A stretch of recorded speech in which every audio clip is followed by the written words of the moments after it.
Assalamualaikum warahmatullahi wabarakatuh. Halo semuanya, selamat datang di channel Dwipe. Saya Dwipe, dan di video kali ini kita akan mengulas perubahan kebijakan penerimaan siswa baru untuk SMA di Jawa Timur tahun 2025. Perubahan ini diharapkan dapat meningkatkan kesetaraan dan pemerataan akses pendidikan di wilayah kita. Yuk, simak penjelasannya secara lengkap. Pertama-tama, kita membahas mengenai jalur afirmasi. Kebijakan ini mengalami peningkatan besar, di mana total kuota jalur afirmasi naik dari 15% menjadi 30% dari total daya tampung sekolah. Hal ini tentu memberikan kesempatan lebih banyak bagi siswa yang berasal dari keluarga ekonomi tidak mampu. Perubahan spesifiknya, kuota untuk keluarga ekonomi tidak mampu naik dari 7% menjadi 13%.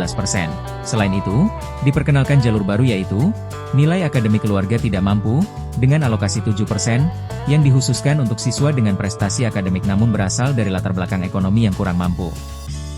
Selain peningkatan umum, terdapat pula peningkatan kuota pada jalur afirmasi khusus.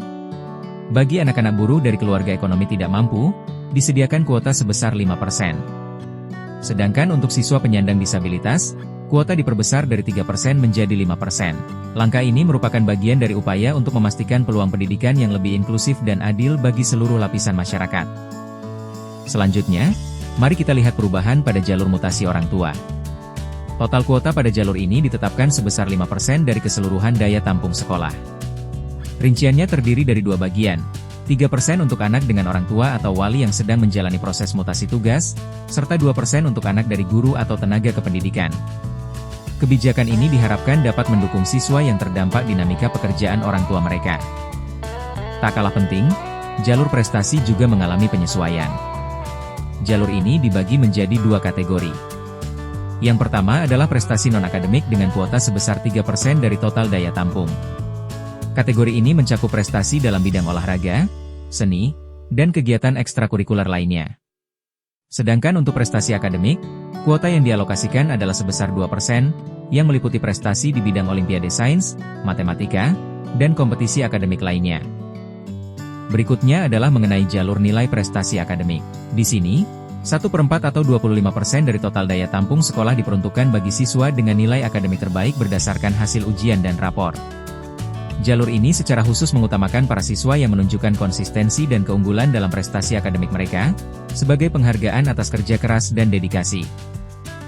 Berbeda dengan penambahan kuota pada jalur afirmasi, jalur domisili mengalami penurunan. Sebelumnya, jalur domisili menyumbang 50% dari total daya tampung, namun kini dikurangi menjadi 35%. Penurunan ini bertujuan untuk memberi ruang bagi jalur-jalur lainnya yang mendukung pemerataan akses pendidikan. Kuota domisili dibagi menjadi dua, yakni domisili reguler yang turun dari 30% menjadi 20% dan domisili sebaran yang turun dari 20% menjadi 15%. Dengan penyesuaian ini, diharapkan bisa terwujud distribusi yang lebih merata di berbagai wilayah. Untuk menyimpulkan, berikut ringkasan perubahan utama pada kebijakan penerimaan siswa baru SMA di Jawa Timur tahun 2025, kuota jalur afirmasi meningkat drastis dari 15% menjadi 30%, dengan tambahan atau peningkatan alokasi khusus bagi siswa dari keluarga ekonomi tidak mampu. Diperkenalkannya jalur afirmasi nilai akademik keluarga tidak mampu dengan porsi 7%.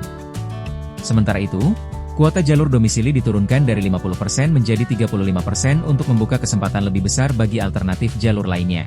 Kebijakan ini diharapkan dapat menciptakan sistem penerimaan yang lebih adil, inklusif, dan merata di seluruh wilayah Jawa Timur. Terima kasih telah menyimak penjelasan mengenai perubahan daya tampung SMA SPMB Jawa Timur tahun 2025.